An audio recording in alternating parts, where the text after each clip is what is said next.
అవును, నేను మీకు నోట్స్ పంపించుకున్నాను కదా, ఏమైంది అది?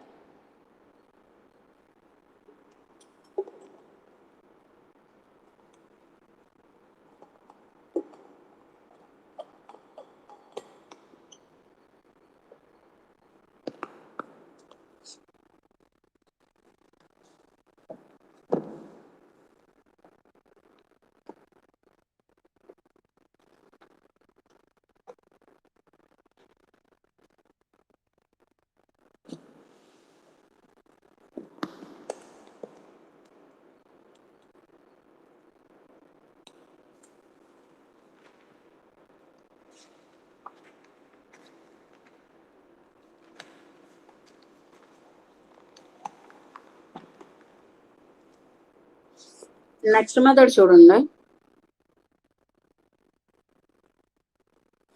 నెక్స్ట్ మెథడ్ ఏంటి అంటే,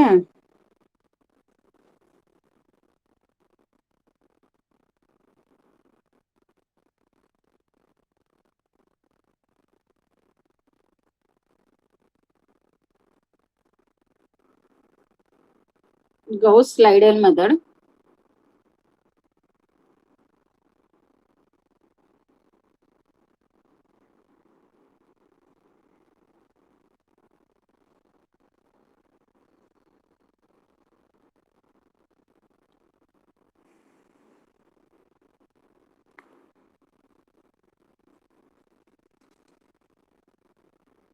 దీనికి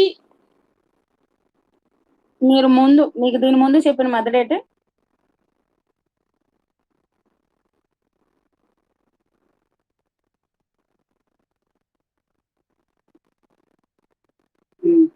సో దానికి దీనికి ఉన్న స్లైడ్ వేరియేషన్ ఏంటి అనేది నేను ఎక్స్ప్లెయిన్ చేస్తున్నప్పుడు ఎవరైనా చెప్పండి నాకు. దీంట్లో కూడా ఈ మెథడ్ ఏంటి అంటే, గౌస్ స్లైడర్ మెథడ్ అనేది జస్ట్ దీని ముందు మనం చెప్పిన జకోబిక్స్ మెథడ్ కి modification method. This is a modification of first అయితే మోడిఫికేషన్ ఆఫ్ జకోబిక్స్ మెథడ్. ఆ మోడిఫికేషన్ ఏంటి అనేది చూడండి. మనం ఇక్కడ కూడా సేమ్ అన్నమాట. ఎలా మెథడ్ ఆ రోజు మీకు వేరే నోట్స్ లో చెప్పాను. మనం జకోబిక్స్ లో అయితే వర్కింగ్ ప్రాసెస్ ఏం చెప్పాం, ఫస్ట్ ఇచ్చిన సిస్టమ్ ఆఫ్ లీనియర్ ఈక్వేషన్ అనేది ఏమేమి అవ్వాలన్నామో డయాగోనల్లీ డొమినెంట్ సిస్టమా కాదా అనేది చెక్ చేసుకుంటాము అన్నాం. సో ఇచ్చిన ప్రాబ్లం అనే సిస్టమ్ అనేది డయాగోనల్లీ డొమినెంట్ సిస్టమ్ అయితే ఫస్ట్ ఈక్వేషన్ నుంచి ఎక్స్ వాల్యూ, సెకండ్ ఈక్వేషన్ నుంచి వై వాల్యూ, థర్డ్ ఈక్వేషన్ నుంచి జెడ్ వాల్యూస్ అనేది ఫైండ్ అవుట్ చేస్తాము అన్నాం.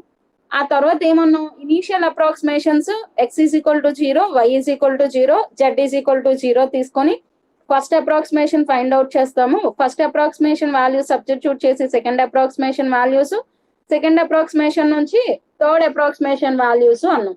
సో జకోబిక్స్ లో మనం ఏం చెప్పాం, ఫస్ట్ ఇనీషియల్ అప్రాక్సిమేషన్ లో ఎక్స్ వై జెడ్ వాల్యూస్ ఎంత వేసి తీసుకుంటాం అన్నాం, 0 0 0 కదా.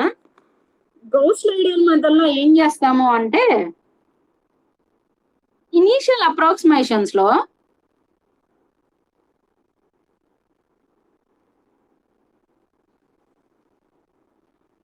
ఓన్లీ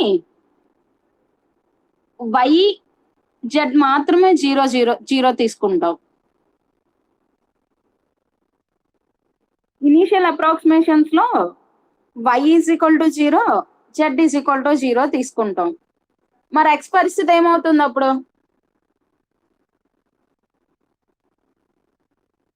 ఇందులో మనం ఏం చేస్తాము అంటే,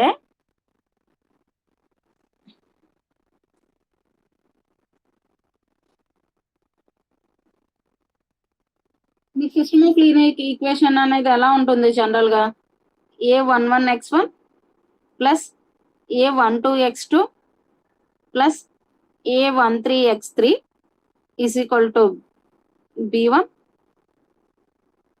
a21x1 plus a22x2 plus A23 x3 is equal to B2 A31 x1 plus A32 x2 plus A33 x3 is equal to B3. ఇందులో కూడా మనం ఏం చేయాలి అంటే we observe that given system is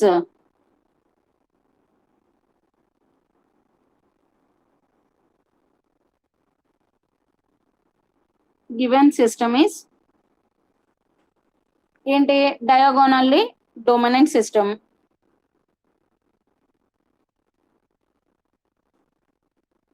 next ఏం చేస్తాం మనం, ఫస్ట్ ఈక్వేషన్ నుంచి x1 వాల్యూ, సెకండ్ ఈక్వేషన్ నుంచి x2 వాల్యూ, థర్డ్ ఈక్వేషన్ నుంచి x2 వాల్యూ వచ్చే విధంగా ఈ ఈక్వేషన్స్ ని రీరైట్ చేస్తాం. So x1 is equal to ఏమవుతుంది మనకి 1/a11 b1 minus a12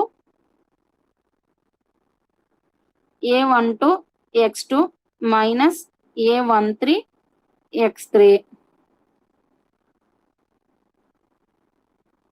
next x2 value ఏమవుతుంది 1/a21 b2 minus a22 x2 minus a23 x3. Next x3 is equal to ఏమవుతుంది మనకి 1/a31 2233 b3 మైనస్ a31. ఏం చేస్తున్నాను నేను అసలు, మీరు అలాగే ఉన్నారు, నేను అలాగే ఉన్నాను ఈరోజు. 31x1 minus a32 x2. ఇప్పుడు ఏమంటున్నాను అంటే మనం గౌస్ లైడర్ మెథడ్ లో అయితే initial approximations only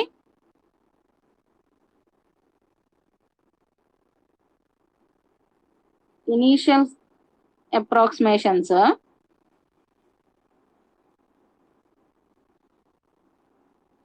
approximation solution ఎలా తీసుకుంటాము అంటే x2 0 అని తీసుకుంటాం, x3 0 అని తీసుకుంటాం. సో ఫస్ట్ అప్రాక్సిమేషన్ కట్టేటప్పుడు ఏం చేస్తాము అంటే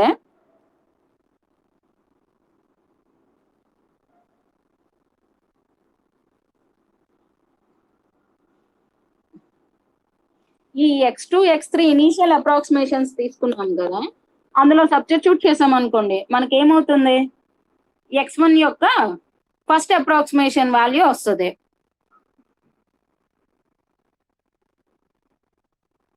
x1 యొక్క ఫస్ట్ అప్రాక్సిమేషన్ వాల్యూ వస్తుంది. నెక్స్ట్ x2 కట్టేటప్పుడు ఏం చేస్తాము అంటే ఇక్కడ వచ్చిన x1 యొక్క ఫస్ట్ అప్రాక్సిమేషన్ వాల్యూ, ఇక్కడ తీసుకున్న x3 యొక్క ఇనీషియల్ అప్రాక్సిమేషన్ వాల్యూ సబ్స్టిట్యూట్ చేయాలి. x3 కట్టేటప్పుడు ఏం చేస్తాము అంటే ఇక్కడ వచ్చిన ఫస్ట్ అప్రాక్సిమేషన్, x1 యొక్క ఫస్ట్ అప్రాక్సిమేషన్, x2 యొక్క ఫస్ట్ అప్రాక్సిమేషన్ కలిసి యూజ్ చేసి x3 యొక్క ఫస్ట్ అప్రాక్సిమేషన్ కనుక్కుంటాం. మీకు మెథడ్ నేను ఏం చెప్పానో అర్థమైందా? ఇక్కడ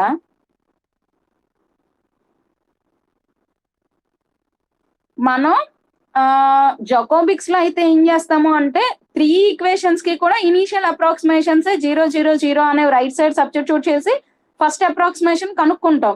కానీ ఈ గౌస్ లైడర్ మెథడ్ లో ఏమవుతుంది అంటే ఇనీషియల్ అప్రాక్సిమేషన్స్ మనం ఓన్లీ x2 x3 వాల్యూస్ మాత్రమే 0 0 గా తీసుకుంటాం. సో x2 x3 యొక్క ఇనీషియల్ అప్రాక్సిమేషన్స్ యూజ్ చేసి x1 యొక్క ఫస్ట్ అప్రాక్సిమేషన్ వాల్యూ కనుక్కుంటాం.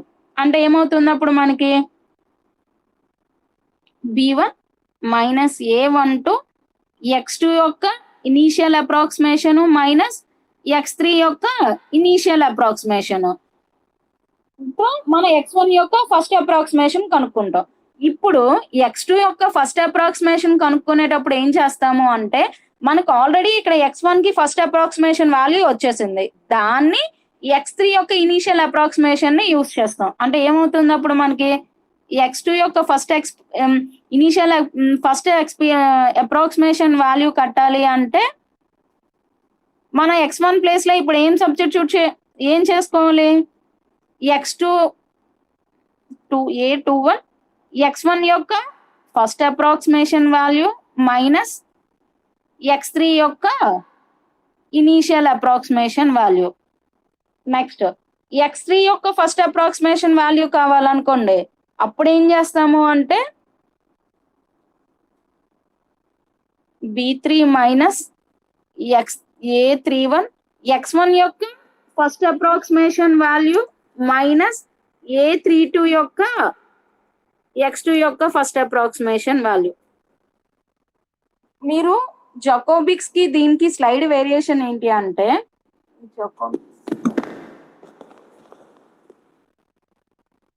మనం జకోబిక్స్ లో ఫస్ట్ అప్రాక్సిమేషన్ వాల్యూస్ కనుక్కోవాలి అన్నప్పుడు ఈ 3 ఈక్వేషన్స్ లో కూడా రైట్ సైడ్ మన ఇనీషియల్ అప్రాక్సిమేషన్స్ మాత్రమే వేసాం.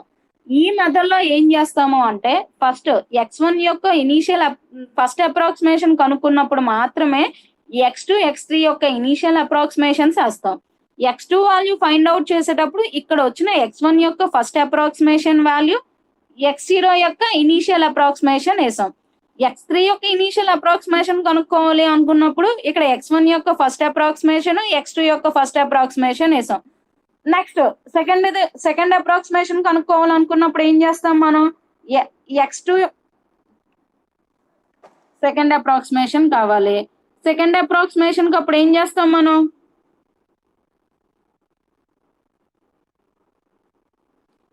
అప్రాక్సిమేషన్ లో ఏం చేస్తాము అంటే ఫస్ట్ x1 యొక్క సెకండ్ అప్రాక్సిమేషన్ వాల్యూ కావాలి.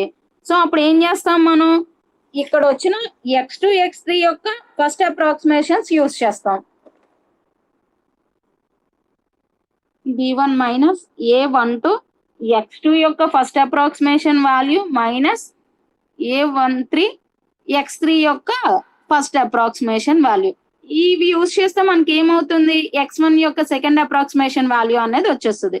ఇప్పుడు ఏంటి, x2 యొక్క సెకండ్ అప్రాక్సిమేషన్ కావాలి అంటే 1/2 to b2 మైనస్ a21. ఇక్కడ యూజ్ చేసే x1 వాల్యూ దగ్గర ఏం చేస్తాము అంటే ఇప్పుడు మనకు వచ్చిన సెకండ్ అప్రాక్సిమేషన్ వేస్తాం మైనస్ a31, x3కి అయితే ఫస్ట్ అప్రాక్సిమేషన్ వాల్యూ వేసాం. నెక్స్ట్ x3 యొక్క సెకండ్ అప్రాక్సిమేషన్ కావాలంటే ఏం చేస్తాం, ఇప్పుడు మనం ఇక్కడ వచ్చిన x1 యొక్క సెకండ్ అప్రాక్సిమేషన్ వాల్యూ, x2 యొక్క సెకండ్ అప్రాక్సిమేషన్ వాల్యూ సబ్స్టిట్యూట్ చేస్తాం.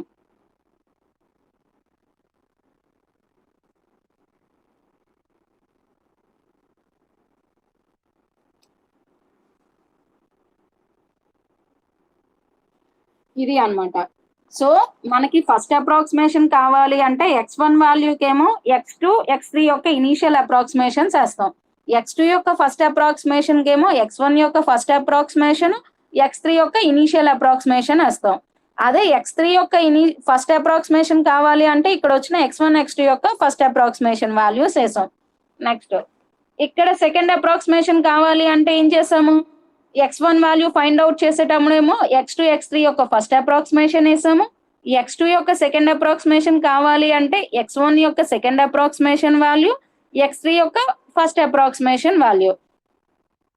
నెక్స్ట్ x3 యొక్క సెకండ్ అప్రాక్సిమేషన్ కావాలి అంటే ఏం చేసాం, ఇక్కడ వచ్చిన x1 యొక్క సెకండ్ అప్రాక్సిమేషన్, x2 యొక్క సెకండ్ అప్రాక్సిమేషన్ వేసాం. ఇలాగే చేస్తాం. థర్డ్ 4 5 ఎన్ని కావాలి అంటే అన్ని చేస్తాం అలాగే ఇంకా. సో మీకు మెథడ్ అర్థమైతే మనం ప్రాబ్లం లోకి వెళ్దాం. సో దానికి దీనికి వేరియేషన్ ఏంటి అంటే మనం ప్రీవియస్ గా వచ్చినవి ఏవైతే ఉంటాయో అవి సబ్స్టిట్యూట్ చేస్తే నెక్స్ట్ వచ్చేస్తాయి మనకి జకోబిక్స్ లో. ఇక్కడ ఏంటి అంటే ఏవైతే వస్తున్నాయో వాటినే మళ్ళీ సబ్స్టిట్యూట్ చేసుకుంటూ వస్తాం మనం ఇందులో అయితే. సో ప్రాబ్లం చూడండి.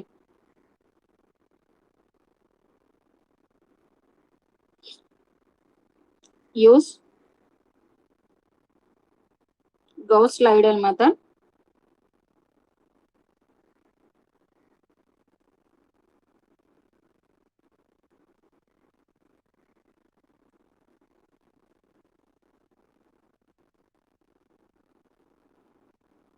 Method to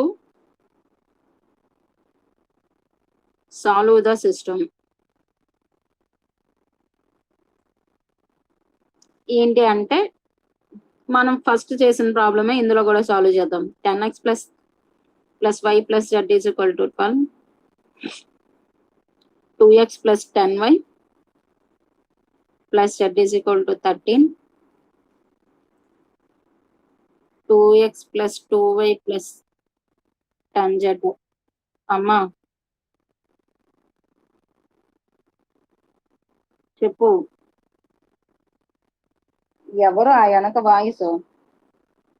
సో ఇక్కడ కూడా మీకు ఏం చెప్పాను నేను, గౌస్ ఐడియల్ మెథడ్ లో కూడా సాల్వ్ చేయాలి అంటే ఇచ్చిన ప్రాబ్లం అనేది ఫస్ట్ డయాగోనల్లీ డొమినెంట్ సిస్టమా కాదా అనేది చూసుకోవాలి. డయాగోనల్ ఎలిమెంట్స్ ఏమయ్యాయి ఇక్కడ 10 10 10. So diagonal elements are is all not equal to 0. Next remaining elements తో కంపేర్ చేసినప్పుడు మనకి ఏమవుతున్నాయి, ఇక్కడ 10, ఇది 1 1, ఇది 2, ఇది 1, ఇది 2, ఇది 2. సో రిమైనింగ్ ఎలిమెంట్స్ తో కంపేర్ చేసినప్పుడు డయాగోనల్ ఎలిమెంట్స్ అనేవి పెద్ద ఎలిమెంట్స్ కూడా ఉన్నాయి. కనుక ఏంటి అప్పుడు clearly given system is diagonally dominant system.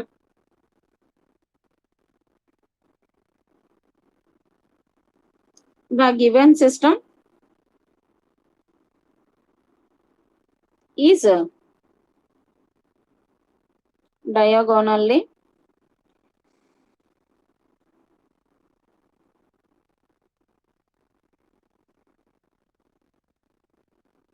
dominant system.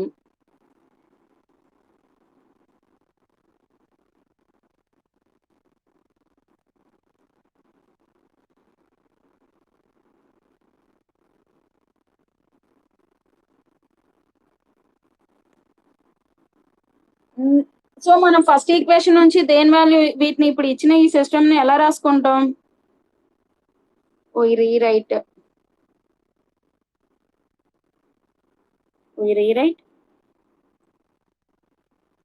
1 as. అప్పుడు ఏమవుతుంది మనకి, దీని నుంచి x, ఇది y, ఇక్కడ నుంచి z. So x is equal to 1/10 minus y minus z. Next y is equal to ఏమవుతుంది 1/10 30 minus 2x minus z. Next z is equal to 1/10 14 minus 2x minus 2y.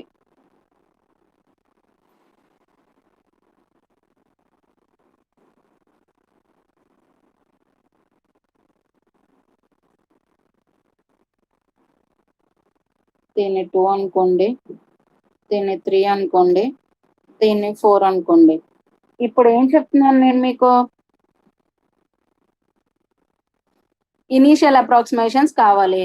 Initial approximations అనేవి మనం ఏవి 0 0 తీసుకుంటాం అన్నాం, y, z మాత్రమే 0 0గా తీసుకుంటాం అన్నాం. So అదే రాయండి.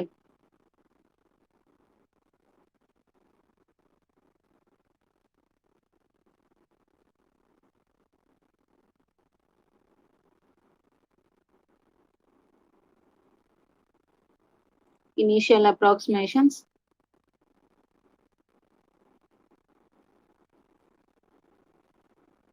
Approximation solution.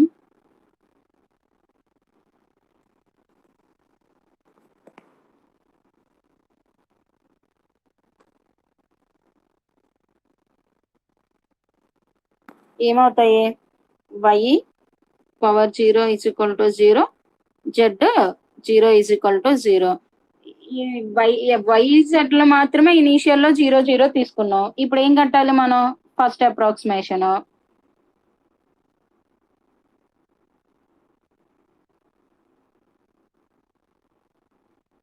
First approximation solution. First approximation solution కావాలి అంటే x వాల్యూ చూద్దాం. x ఫస్ట్ అప్రాక్సిమేషన్ కనుక వాల్యూ 1/10 by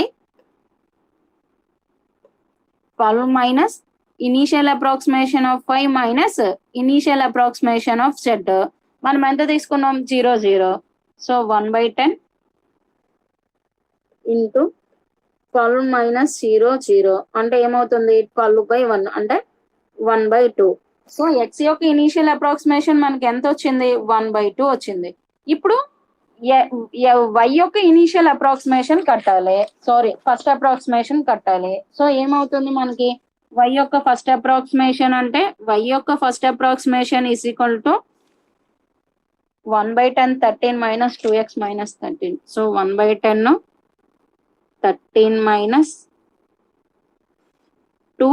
ఇక్కడ ఏం చెప్పాను మీకు, ఇప్పుడు ఎక్స్ యొక్క వై యొక్క ఫస్ట్ అప్రాక్సిమేషన్ కావాలి అంటే ఎక్స్ యొక్క ఏ అప్రాక్సిమేషన్ సబ్స్టిట్యూట్ చేయాలను, ఫస్ట్ అప్రాక్సిమేషన్ మైనస్ జెడ్ యొక్క ఏ అప్రాక్సిమేషన్, ఇనీషియల్ అప్రాక్సిమేషన్. సో 0 ఏమవుతుంది అప్పుడు మనకి 1/10 మైనస్ 13 మైనస్ 2 ఇంటూ 1.2 మైనస్ 0. అప్పుడు ఏమవుతుంది 1/10 13 మైనస్ 2.4. సో 1/10 10.6 అంటే 1.06. ఇదేంటి వై యొక్క ఫస్ట్ అప్రాక్సిమేషన్. ఇప్పుడు ఏంటి జెడ్ యొక్క ఫస్ట్ అప్రాక్సిమేషన్ కట్టాలి అంటే మనం ఏం చేయాలన్నాం మీకు వర్కింగ్ రూల్లో, జెడ్ యొక్క ఫస్ట్ అప్రాక్సిమేషన్ వాల్యూ కావాలి అంటే ఎక్స్ వై రెండిటివి కూడా ఫస్ట్ అప్రాక్సిమేషన్స్ సబ్స్టిట్యూట్ చేయాలి. సో 1/10 14 మైనస్ 2 ఎక్స్ యొక్క ఫస్ట్ అప్రాక్సిమేషన్ మైనస్ 2 వై యొక్క first approximation. So 1/10 14 minus 2 into 1.2 minus 2 into 1.06. So ఏమైంది ఇప్పుడు మనకి 1/10 14 మైనస్ 2.4 మైనస్ 2.0 సారీ 1 2 అంటే 1/10 14 మైనస్ 4.52 అంటే 1/10 8 4 9.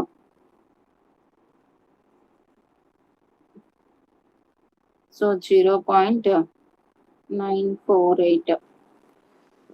మీకు అసలు మీకు ఏమైనా మెథడ్ అర్థమైందా నేనేం చేశాను కదా? ఓకే, ఇప్పుడు నేను సెకండ్ అప్రాక్సిమేషన్ వాల్యూస్ కట్టాలి అంటే ఫస్ట్ వెయిట్ తో స్టార్ట్ చేయాలో చెప్పండి. అయితే మీకు అర్థమైంది అంటున్నారు కదా, సెకండ్ అప్రాక్సిమేషన్ వాల్యూస్ కావాలి నాకు. సో సెకండ్ అప్రాక్సిమేషన్ వాల్యూ కావాలి అంటే ఇప్పుడు నేనేం చేయాలి,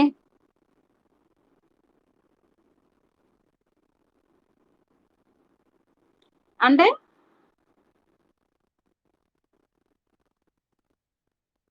మన x⁴1 వేసుకుంటామా, y1 z1 తీసుకుంటామా?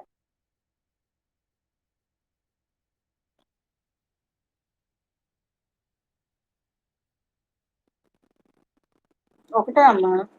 మనం ఫస్ట్ అప్రాక్సిమేషన్ కట్టినప్పుడు ఏం చేసాము,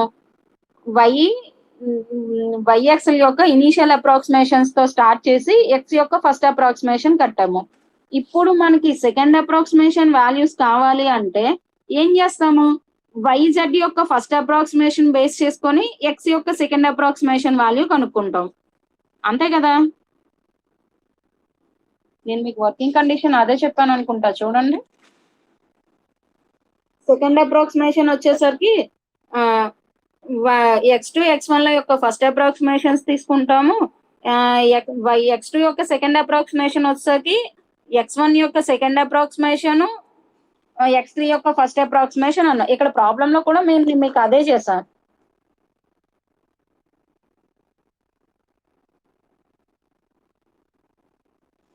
నేను అసలు ఎక్స్ వాల్యూయే తీసుకోలేదు, వైజెడ్ వాల్యూస్ మాత్రమే ఇనీషియల్ వాల్యూస్ తీసుకొని ఎక్స్ యొక్క ఫస్ట్ వాల్యూ కనుక్కున్నాను. ఇక్కడ కూడా అదే చేస్తాం. ఇప్పుడు ఎక్స్ యొక్క సెకండ్ అప్రాక్సిమేషన్ కావాలి అంటే మనం ఏం చేస్తాము, వై యొక్క ఫస్ట్ అప్రాక్సిమేషన్ వాల్యూస్ తీసుకుంటాం. సో ఎక్స్ యొక్క second approximation is equal to 1/10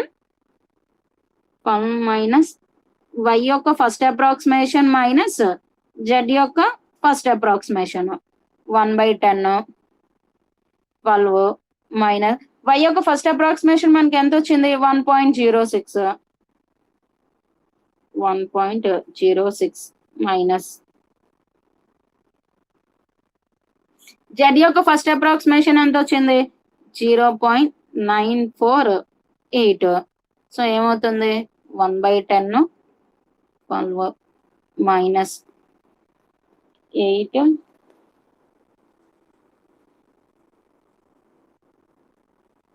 8 10 1 10 1 so 2.008 అంటే 1/10 299.9. సో 10తో డివైడ్ చేస్తే 0.9992. ఇప్పుడు ఏంటి మనకి ఎక్స్ యొక్క సెకండ్ అప్రాక్సిమేషన్ వాల్యూ వచ్చింది. ఇప్పుడు వై యొక్క సెకండ్ అప్రాక్సిమేషన్ వాల్యూస్ కావాలి అంటే మనం ఏ వాల్యూస్ యూస్ చేస్తాం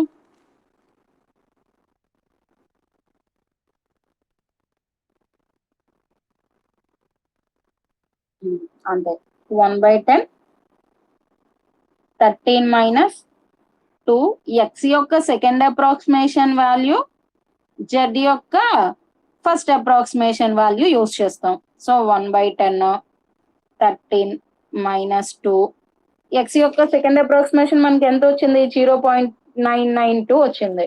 సో 0.9992 మైనస్ జెడ్ యొక్క ఫస్ట్ అప్రాక్సిమేషన్ ఎంత వచ్చింది 0.948 వచ్చింది.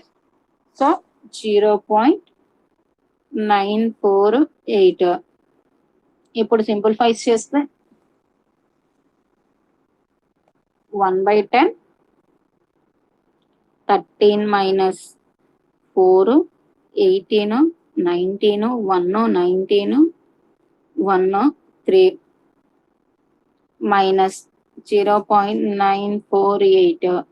సింప్లిఫైస్ చేసామంటే 1/10 13 మైనస్ 4కి 4 8 8 16 1 5 5 ప్లస్ 9 14 1 19 1 సో 4.9464 అంటే 1/10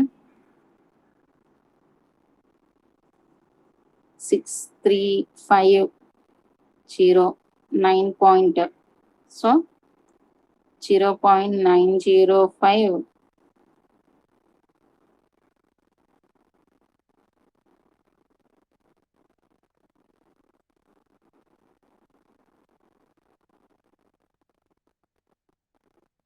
సారీ 1 పాయింట్ వస్తుంది 1 పాయింట్ వస్తుంది. సో ఇక్కడ ఎంత వస్తుంది 2 వస్తుంది. అంటే ఇక్కడ ఎంత వస్తుంది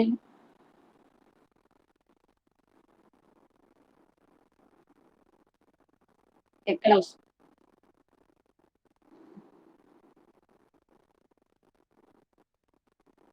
సో అప్పుడు ఏమవుతుంది 1.00536 మనం అన్ని 4 డెసిమల్స్కే కనుక 1.0054 వరకు రాద్దాం.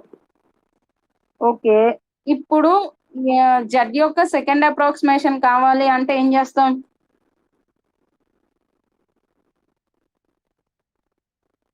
ఎక్స్ యొక్క సెకండ్ అప్రాక్సిమేషన్ వాల్యూ రాస్తాము వై యొక్క సెకండ్ అప్రాక్సిమేషన్ వాల్యూస్ రాస్తాం.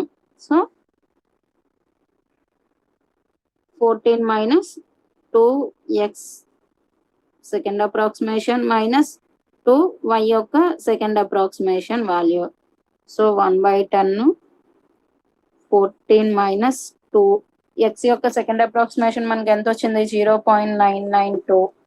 సో 0.9992 మైనస్ 2 యొక్క సెకండ్ అప్రాక్సిమేషన్ ఎంత వచ్చింది 1.0054. అమ్మ సింప్లిఫైస్ చేసి దీని వాల్యూ చెప్పండి అమ్మ 1.9984 minus 2.018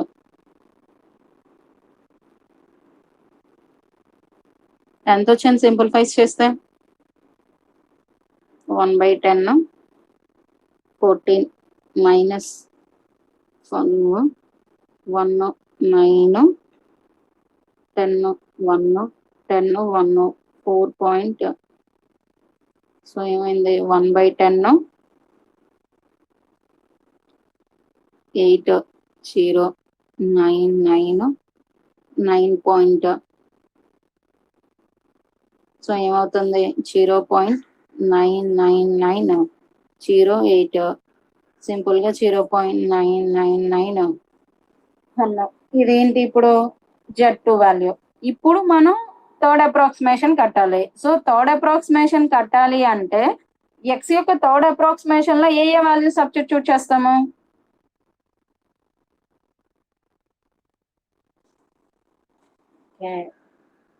so third approximation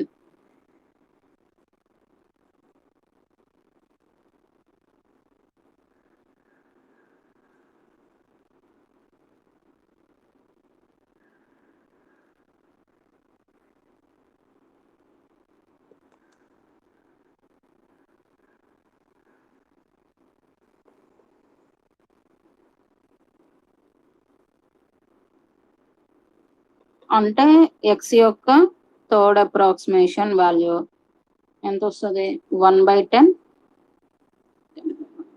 12 minus y యొక్క సెకండ్ అప్రాక్సిమేషన్, z యొక్క సెకండ్ అప్రాక్సిమేషన్ ఎంత వచ్చాయి ఇక్కడ మనకి? 1/10 12 మైనస్ 1.04 1.0054 మైనస్ 0.9991 వచ్చింది. ఇప్పుడు దీన్ని సింప్లిఫై చేద్దాం అనుకో. ఈజ్ ఈక్వల్ టు 1/10 12 మైనస్ ఈ రెండు కలిపితే ఎంత వస్తుంది మనకి? 5 14 1 10 1 1 ఎంత వచ్చిందో గుర్తుపెట్టుకోండి ఒకసారి. 5 4 0 0 2.0045 అంతేనా? 2.0045. సో 1/10 తీసేస్తే 4 5 9 9. సో ఏమైంది అప్పుడు మనకి? 0.99954 అంటే 0.9995. ఇది x యొక్క థర్డ్ అప్రాక్సిమేషన్ వాల్యూ.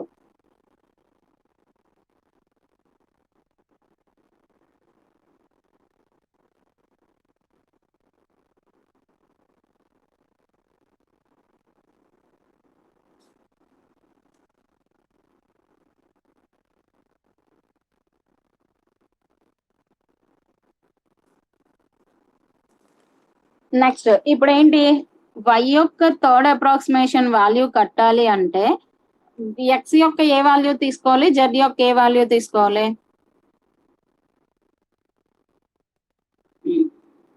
సో 1/10 ఏమవుతుంది మనకి? 1/10 13 minus 2x minus 13. So 13 minus 2x యొక్క థర్డ్ సొల్యూషన్ మైనస్ z యొక్క second solution.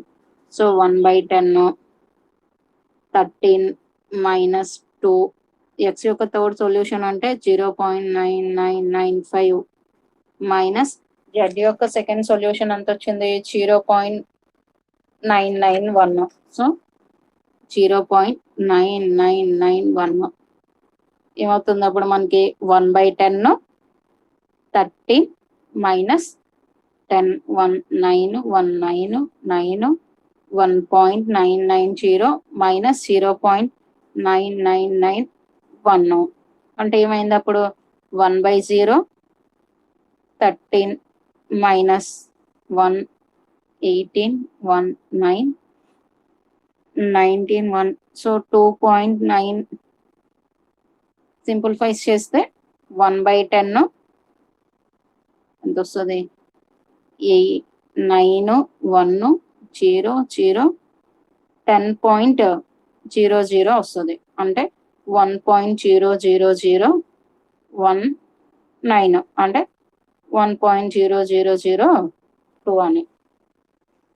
So y3 value వచ్చింది. ఇప్పుడు జెడ్ కి కావాలి అంటే మనం ఏం చేయాలి? ఇప్పుడు జెడ్ యొక్క థర్డ్ అప్రాక్సిమేషన్ కావాలి అంటే ఎక్స్ యొక్క థర్డ్ అప్రాక్సిమేషన్, y యొక్క థర్డ్ అప్రాక్సిమేషన్ సబ్స్టిట్యూట్ చేయాలి. సో 1/10 14 మైనస్ 2 ఎక్స్ యొక్క థర్డ్ అప్రాక్సిమేషన్ మైనస్ 2 y యొక్క థర్డ్ అప్రాక్సిమేషన్ అంటే 1/10 14 మైనస్ 2 ఇంటూ ఎక్స్ యొక్క థర్డ్ అప్రాక్సిమేషన్ మనకి ఎంత వచ్చింది? 995. సో 0.9995 మైనస్ ఎక్స్ యొక్క సెకండ్ అప్రాక్సిమేషన్ 1.002. సో 1.0002 అంటే ఏమైంది మనకి? 1/10 14 మైనస్ 0 19 19 19 1.990. దీని వాల్యూ ఏమవుతుంది? 2.0004. So 1/10 14 minus 4 9993. సో ఏమైంది మనకి? 1/10 5 0006. ఓకే, 10.0006 అంటే ఏమవుతుంది అప్పుడు? 1.00006 అంటే సింప్లిఫై చేస్తే 1.001. మనం క్లియర్ గా కానీ ఇక్కడ ఒక విషయాన్ని అబ్జర్వ్ చేసాం అనుకో, మనకి ఎక్స్ యొక్క థర్డ్ అప్రాక్సిమేషన్ ఏమో 0.9995 అయింది, y యొక్క థర్డ్ అప్రాక్సిమేషన్ ఏమో 1.002 అయింది, జెడ్ యొక్క థర్డ్ అప్రాక్సిమేషన్ ఎంత అయింది? 1.001 అయింది. సో మనం ఇంకా ఫోర్త్ అప్రాక్సిమేషన్ ఒకటి కడదాము, దాని వాల్యూ ఎంత వచ్చింది అనే దాన్ని బట్టి ఫైనల్ గా అప్రాక్సిమేషన్ సొల్యూషన్ అనేది చేసేద్దాం. ఓకే, ఇప్పుడు ఫోర్త్ అప్రాక్సిమేషన్ కడదాం ఒకసారి.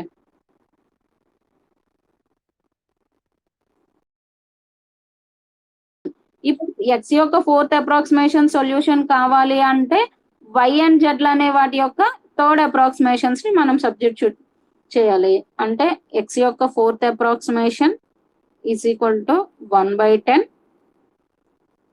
1 మైనస్ ఎక్స్ y యొక్క థర్డ్ అప్రాక్సిమేషన్ మైనస్ z యొక్క థర్డ్ అప్రాక్సిమేషన్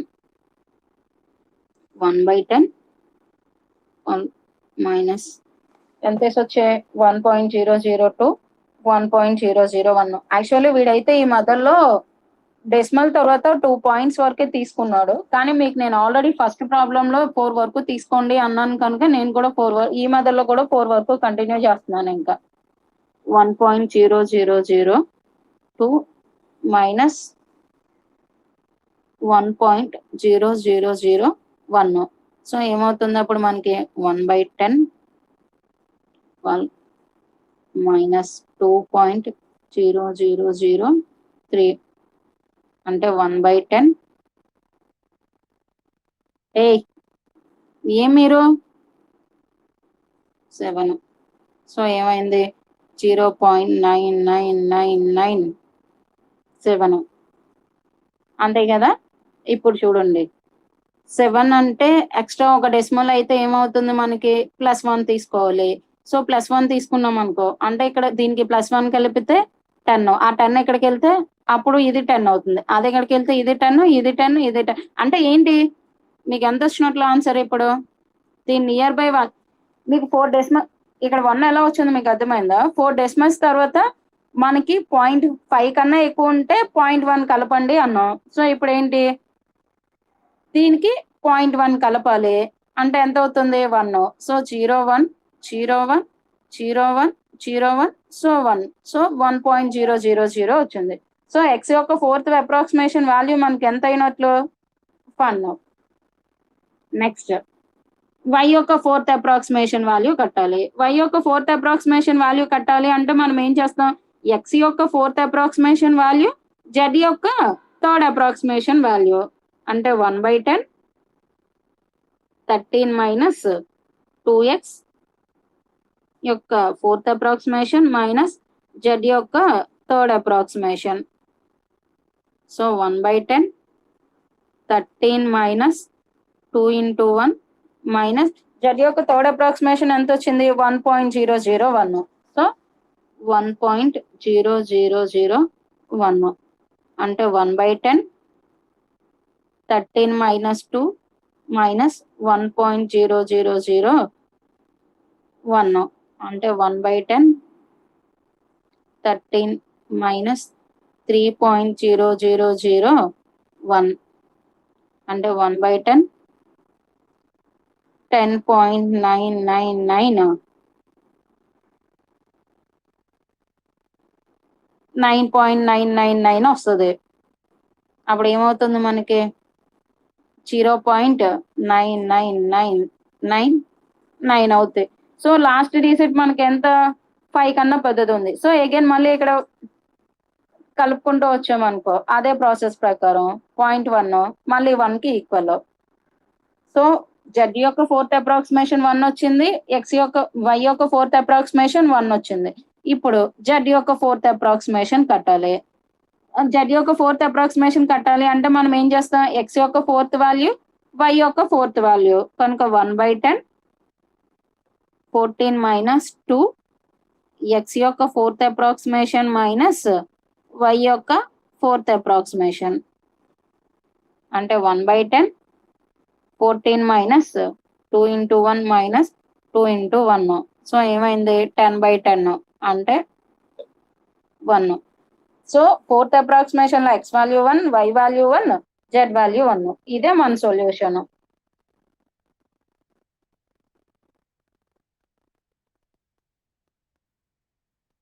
సో జకోబిక్స్ కి దీనికి వేరియేషన్ ఏంటి అంటే, జకోబిక్స్ అయితే మన ఇనీషియల్ అప్రాక్సిమేషన్స్ ఏవైతే తీసుకుంటామో వాటినే రైట్ సైడ్ ఈక్వేషన్స్ లో సబ్స్టిట్యూట్ చేస్తే ఫస్ట్ అప్రాక్సిమేషన్ సొల్యూషన్ వస్తుంది. సో ఫస్ట్ అప్రాక్సిమేషన్ సొల్యూషన్ మనం రైట్ సైడ్ సబ్స్టిట్యూట్ చేస్తే సెకండ్ అప్రాక్సిమేషన్ వాల్యూస్ వస్తాయి. సెకండ్ అప్రాక్సిమేషన్ వాల్యూస్ ని సబ్స్టిట్యూట్ చేస్తే థర్డ్ అప్రాక్సిమేషన్ వాల్యూస్ వస్తాయి. థర్డ్ అప్రాక్సిమేషన్ వాల్యూస్ సబ్స్టిట్యూట్ చేస్తే 4 చేస్తే 5 చేస్తే 6 అలా వస్తాయి అన్నాం. అది క్లియర్ గా జకోబిక్స్, అది అక్కడ మనం కన్ఫ్యూజ్ అవ్వక్కర్లేదు. కానీ ఇక్కడ గౌస్ స్లైడర్ లో మనం చేయాల్సింది ఏంటి అంటే, ఓన్లీ ఇనీషియల్ అప్రాక్సిమేషన్స్ అనేవి y is equal to 0, z is equal to 0 అన్న రెండు మాత్రమే మన ఇనీషియల్ అప్రాక్సిమేషన్స్ గా తీసుకున్నాం. ఆ రెండు ఇనీషియల్ అప్రాక్సిమేషన్స్ ని యూజ్ చేసి ఎక్స్ యొక్క ఫస్ట్ అప్రాక్సిమేషన్ వాల్యూ కనుక్కున్నాం.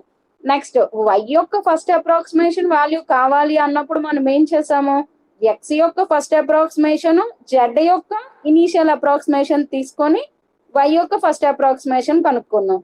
అదే జెడ్ యొక్క ఫస్ట్ అప్రాక్సిమేషన్ కావాలి అంటే ఏం చేసాము, ఎక్స్ యొక్క ఫస్ట్ అప్రాక్సిమేషన్ వై యొక్క ఫస్ట్ అప్రాక్సిమేషన్ తీసుకొని జెడ్ యొక్క ఫస్ట్ అంటే మనకు వస్తున్న వాటిని కంటిన్యూస్ గా యూజ్ చేసాం. ఇక్కడ మనం ఏ వాల్యూస్ అయితే ఫైండ్ అవుట్ చేస్తామో ఆయా వాల్యూస్ ని కంటిన్యూస్ గా మనం గౌస్ స్లైడర్ లో యూజ్ చేస్తాం.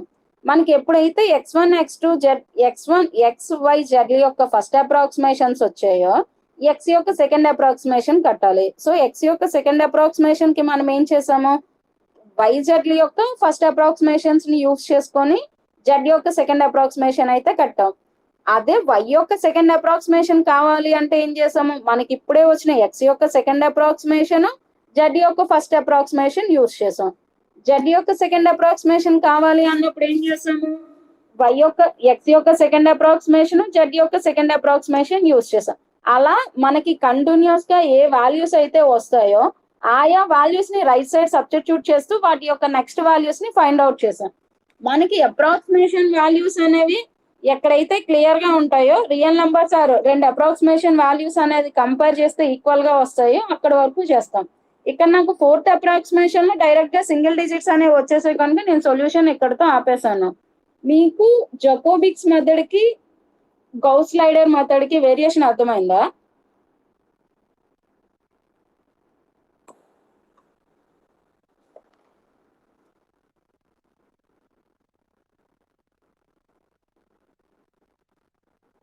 నిన్న మీకు ఏ ప్రాబ్లం అయితే జకోబిక్స్ లో ఫైండ్ అవుట్ చేయమన్నానో అదే ప్రాబ్లమ్ ని ఇందులో సాల్వ్ చేసి హోంవర్క్ చేసి పెట్టండి.